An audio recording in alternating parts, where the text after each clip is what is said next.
రాజస్థాన్ పేరు కూడా తీసుకోలేదు, ఉత్తరప్రదేశ్ పేరు కూడా తీసుకోలేదు. ఇంకో ఆరోపణ ఏంటంటే ఇది కొంచెం కన్ఫ్యూజన్ ఉంటుంది వాళ్ళకు.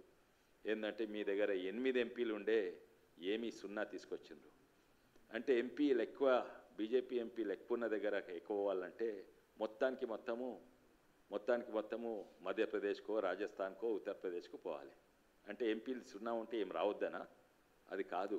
ఎంపీలకు ఎంత సంఖ్య ఉన్నలు, మళ్ళీ నిధులకు ఏమి సంబంధం ఉండదు. దేనికి సంబంధం ఉంటుంది? ఏ రాష్ట్రానికి ఏమి అవసరాలు ఉన్నాయో ఆ సంబంధము.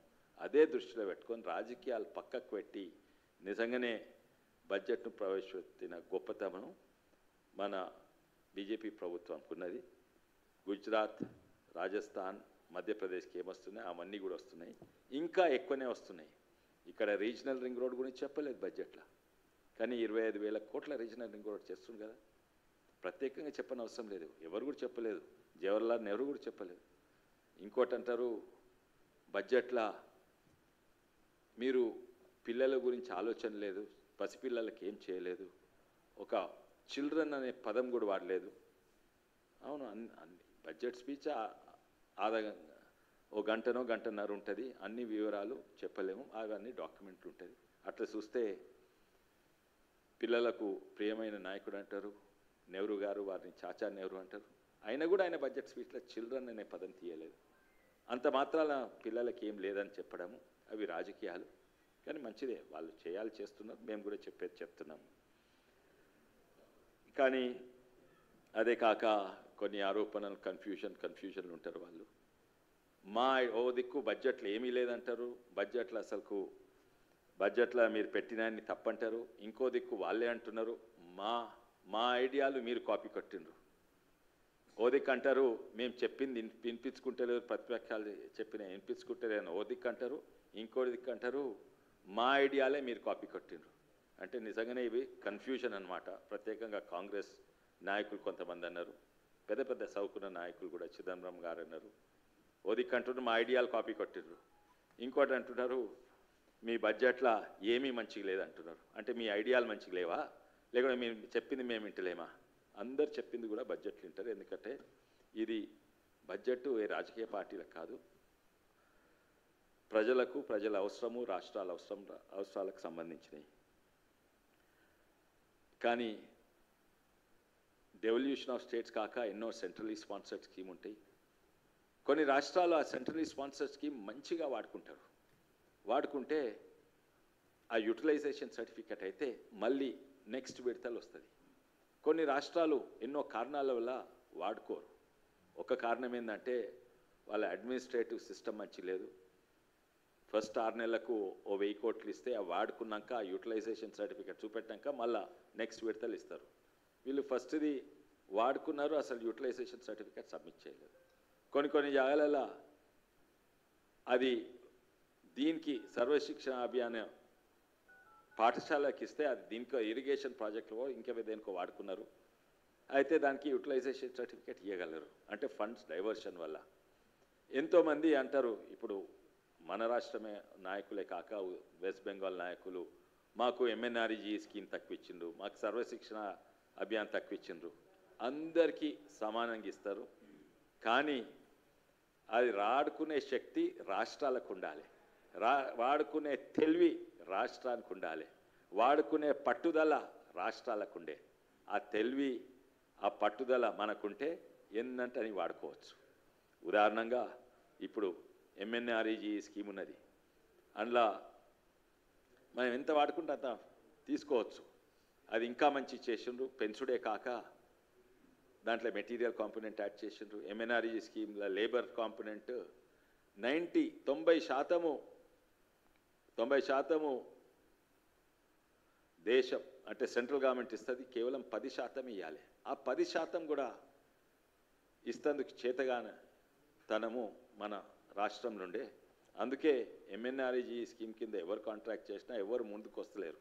ఎందుకంటే వాళ్లకు 1-2 ఏళ్ళ తర్వాత బిల్లు వస్తున్నాయి.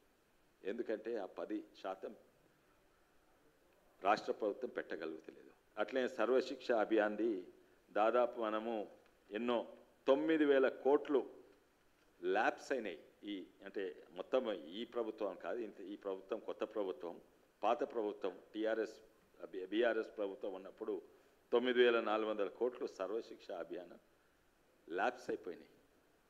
ఇది తప్పు కేంద్ర ప్రభుత్వంది కాదు, ఉన్నాయి ఇస్తున్నారు, వాడుకోను చేత నైతలేదు వీళ్ళకు.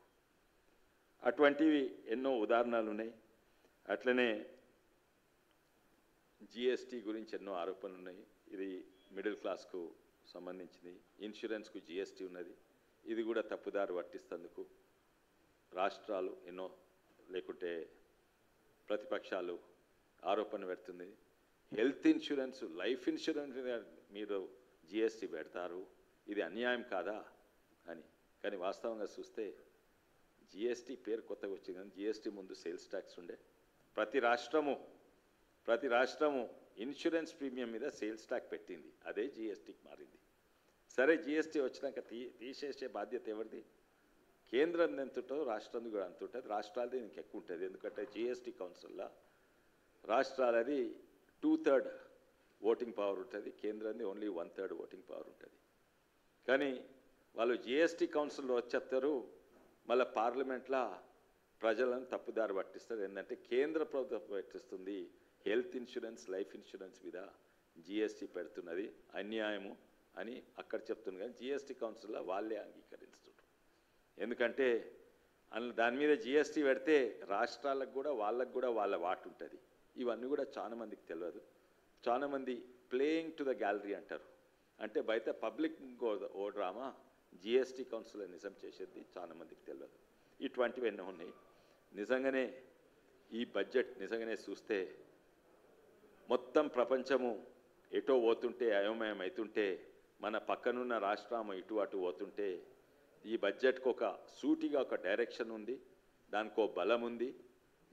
దీని లక్ష్యం ఏంటంటే 2047 ఇది నిజంగానే డెవలప్డ్ వికసిత్ భారత్ కావాలని. ఇదే డైరెక్షన్లో 10 ఏళ్ళు పోతుంది, దాంట్లో మార్పు ఏమీ లేదు. ఇది డిఫెన్స్ కొరకైనా ఇప్పుడు ఆత్మనిర్భర్ భారత్ అవుతుంది. అప్పుడు కార్గిల్ ఉన్నప్పుడు ఆ ఆర్టిలరీకు షెల్స్ అంటే తూటాలు ఎంతో ప్రయత్నం చేస్తే 200 తూటాలు అక్కడి నుంచి స్వీడన్ నుంచి వచ్చినాయి. ఇప్పుడు అవన్నీ కూడా ఇక్కడ తయారవుతున్నాయి. వేరే దేశం మీద తుపాకులైనా, ఆర్టిలరీ షెల్స్ అయినా, అమ్యునిషన్ అయినా మనం ఆత్మనిర్భర్ అయినాము.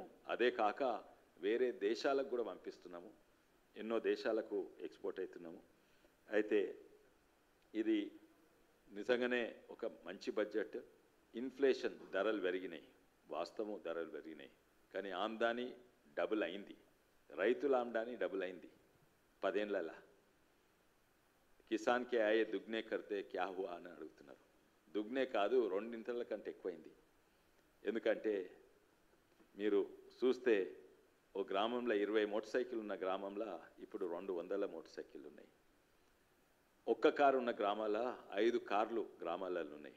ప్రజలు అంటే పెద్దోళ్ళ నుంచి గ్రామంలో ఉన్న సాధారణ ప్రజల ఆమ్దాని 2 కంటే ఎక్కువైంది. కానీ వాళ్ళ ఆశయాలు కూడా ఇంకా ఎక్కువైనాయి. అందుకే ఇప్పుడు వెనకట సైకిల్ ఉన్నోడు పేదోడైతే ఇప్పుడు మోటార్ సైకిల్ ఉన్నోడు పేద, ఎందుకంటే ఆయన కారు కావాలి. కానీ వాస్తవంగా చూస్తే నిజంగానే ధనవంతులైంది. ఆశయాలు పెరుగుడు తప్పేం కాదు, అది మంచిదే. అంటే భారతదేశం కరెక్ట్ డైరెక్షన్లో ఉన్నది. అదే కాక ఇంకోటి మనం గమనించాలి ఏంటంటే ఇన్ఫ్లేషన్ అంటే ధరలు పెరుగుతున్నాయి. అయితే ఆమ్దాని పెరిగినా ఆమ్దాని కంటే ఎక్కువ ధరలు పెరిగినాయి. కానీ మేమంటే ఏమంటే ధరల కంటే ఎక్కువ ఆమ్దాని పెరిగింది, అది కన్సంప్షన్లో కనబడుతున్నాయి. ధరల కంటే ఎక్కువ ఆమ్దాని పెరిగితే మనం కొనడం తక్కువవుతుంది. ఆమ్దాని ధరల కంటే ఎక్కువ పెరిగినాయి. వాస్తవం పెట్రోల్ ధరలు పెరిగినాయి, కానీ మొత్తం ప్రపంచంలో అన్నిట్లో తక్కువ పెట్రోల్, డీజిల్, ఎల్పిజి ధరలు పెరిగినాయంటే భారతదేశంలో. అంటే సౌదీ అరేబియా అవన్నీ పక్కకు, ఆయిల్ ప్రొడ్యూసింగ్ కంపెనీస్ పక్కకు పెడితే, ఎందుకంటే వాళ్ళ భూమిలోనే పెట్రోల్ అనేది వెళ్తుంది, పెట్రోలియం వెళ్తుంది. ఆ దేశాలు పక్కకు పెడితే అన్నిట్లో తక్కువ, అంటే కేవలము 60 రూపాయల నుంచి 90-100 రూపాయలు అయినాయి. కానీ తక్కినాయన్ని 2 అయినాయి.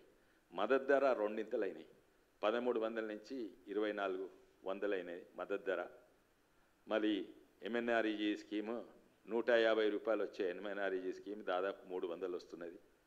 అది ఇంతకుముందు 150ల రూపాయలు లంచాలకే పోయేది. ఇప్పుడు డైరెక్ట్ ట్రాన్స్ఫర్ అంటే 100 రూపాయల నుంచి దాదాపు 300 దగ్గర పోయిందంటే మూడింతలు పెరిగింది.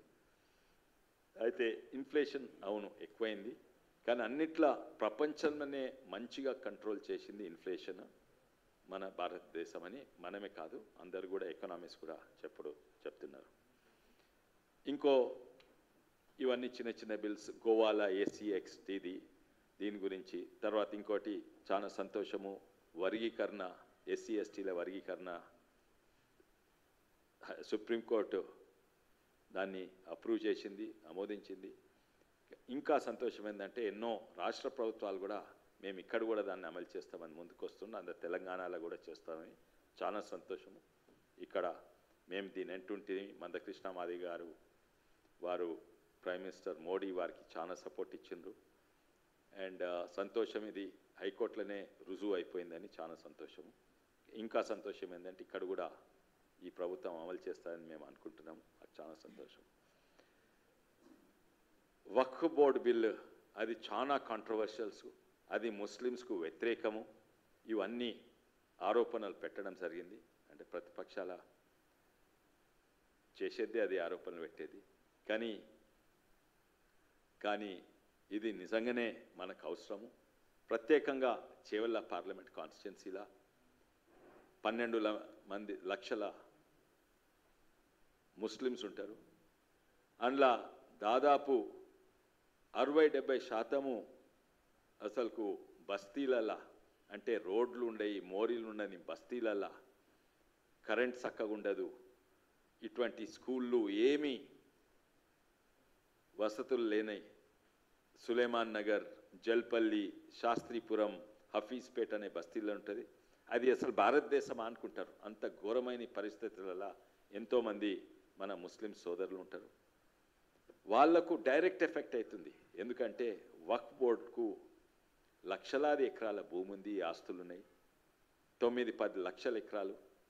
కానీ ఇది వీటి నుంచి ఆందాన్ వచ్చేది దేశవ్యాప్తంగా కేవలం